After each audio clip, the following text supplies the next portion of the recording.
7장 예수님이 다시 회당에 들어가셨다. 거기에 한쪽 손이 오그라든 사람이 있었다.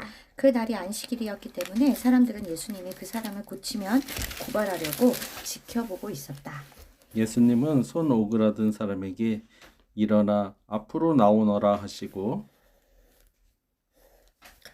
지켜보는 사람들을 향해 안식일에 선한 일을 하는 것과 악한 일을 하는 것, 사람을 살리는 것과 죽이는 것 중에 어느 것이 옳겠느냐 하고 물으셨다. 그러나 그들은 아무 대답이 없었다. 예수님은 노여운 얼굴로 둘러보시고 그들의 고집스러운 마음을 슬퍼하시며 병자에게 내 손을 펴라 하고 말씀하셨다. 그래서 그가 손을 펴자 오그라든 그의 손이 완전히 회복되었다. 그러자 바리새파 사람들은 급히 나가서 헤롯 당원들과 만나 예수님을 죽일 방법을 의논하였다. 예수님이 제자들과 함께 바닷가로 다시 가시자 갈릴리에서 온 많은 사람들이 뒤따랐다. 또 유대, 예루살렘, 이두메, 요단강 건너편, 두로와 시돈 근처에서도 많은 사람들이 예수님이 하신 일을 듣고 몰려왔다. 예수님은 몰려드는 사람들을 피하려고 제자들에게 작은 배 한 척을 준비하라고 하셨다. 예수님이 많은 사람들을 고쳐주셨으므로 병으로 고생하는 사람들이 예수님을 만지려고 마구 밀어 닥쳤다. 그리고 더러운 귀신 들린 사람들은 예수님을 보기만 하면 그분 앞에 엎드려 당신은 하나님의 아들입니다 하고 소리쳤다. 그래서 예수님은 그들에게 자기가 누구라는 것을 말하지 말라고 엄하게 경고하셨다. 예수님이 산으로 올라가서 자신이 원하는 사람들을 둘러 모으셨다. 그들이 모두 모이자 예수님은 12 제자를 따로 뽑아 자기와 함께 있게 하고 또 내보내어 전도도 하게 하시며 귀신을 쫓아내는 권능도 주셨다. 예수님을 뽑아 세운 이 12 제자는 그렇다. 베드로라는 이름을 받은 시몬, 보아너게 곧 우레의 아들이란 이름을 받은 세베대의 두 아들 야고보와 요한, 안드레, 빌립, 바돌로메, 마테, 도마, 알페오의 아들 야고보, 다데오, 가나안 사람 시몬, 그리고 예수님을 반 가론 유다였다. 예수님이 어느 집에 들어가시자 다시 많은 사람들이 몰려와 예수님 일행은 식사할 겨를도 없었다. 한편 예수님의 가족은 그분이 미쳤다는 소문을 듣고 붙잡으러 찾아 나섰다. 예루살렘에서 내려온 율법학자들은 그에게 사탄이 붙었다 하고 또 그가 귀신의 왕을 힘 없는 귀신을 쫓아낸다 하였다. 힘입어 귀신을 쫓아낸다 하였다. 그래서 예수님은 그들을 가까이 불러놓고 비유를 들어 이렇게 말씀하셨다. 사탄이 어떻게 사탄을 쫓아낼 수 있겠느냐? 한 나라가 서로 싸워 갈라지면 망하고 한 집안이 서로 싸워 갈라지면 망한다. 그래서 사탄의 나라도 서로 싸워 갈라지면 오래 가지 못하고 망하는 법이다.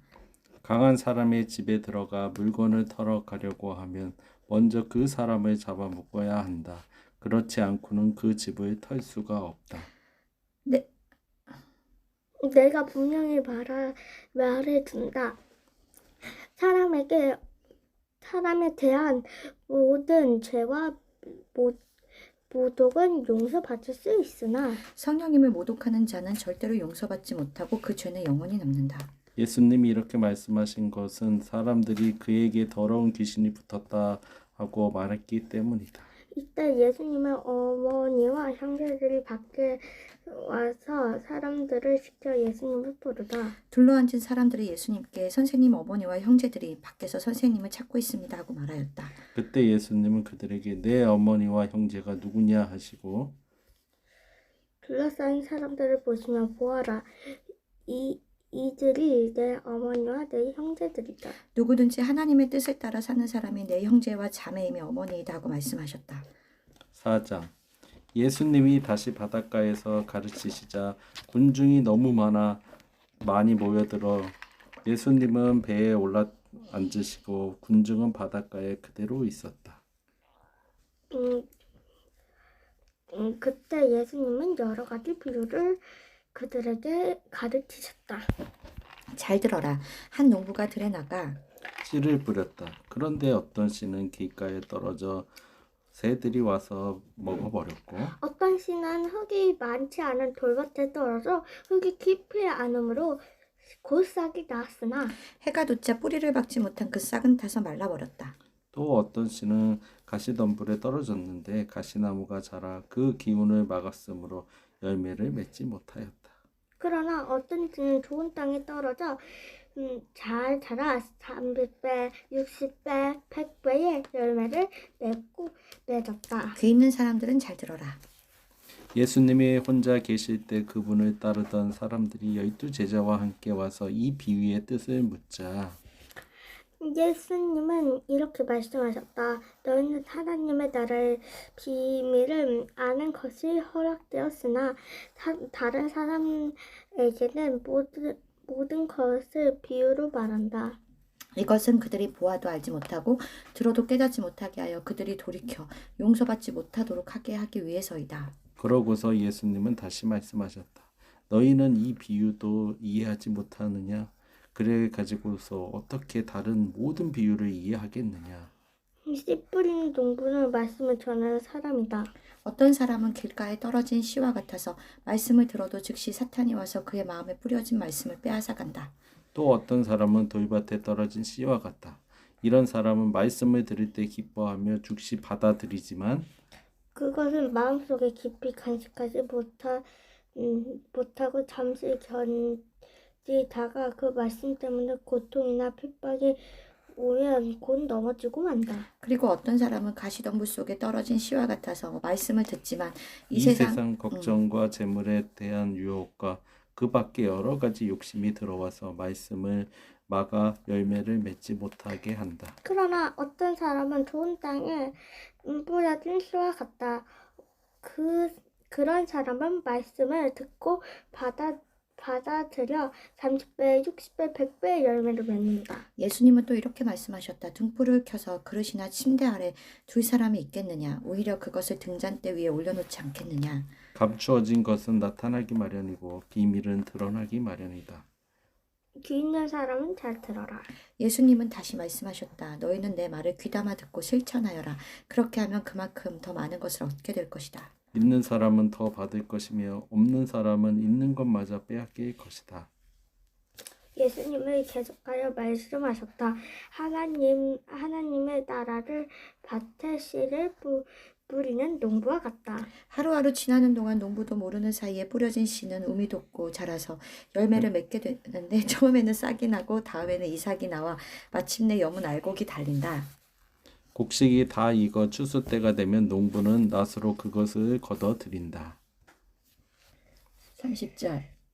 예수님이 다시 말씀하셨다. 하나님의 나라는 무엇을 비유하여 어떻게 설명할까? 하나님의 나라는 겨자씨 하나가 같다. 그것이 땅에 심길 때는 씨앗 중에 가장 작은 것이지만 심긴 후에는 모든 채소보다 더 크게 자라서 큰 가지를 늘어뜨린다. 그래서 새들이 그 그늘에 깃들게 된다. 예수님은 이와 같은 많은 비유를 들어 그들이 알아들을 수 있을 때까지 가르치셨다. 그러나 비유가 아니고는 그들에게 말씀하지 않으셨으며 제자들에게는 모든 것을 따로 설명해 주셨다.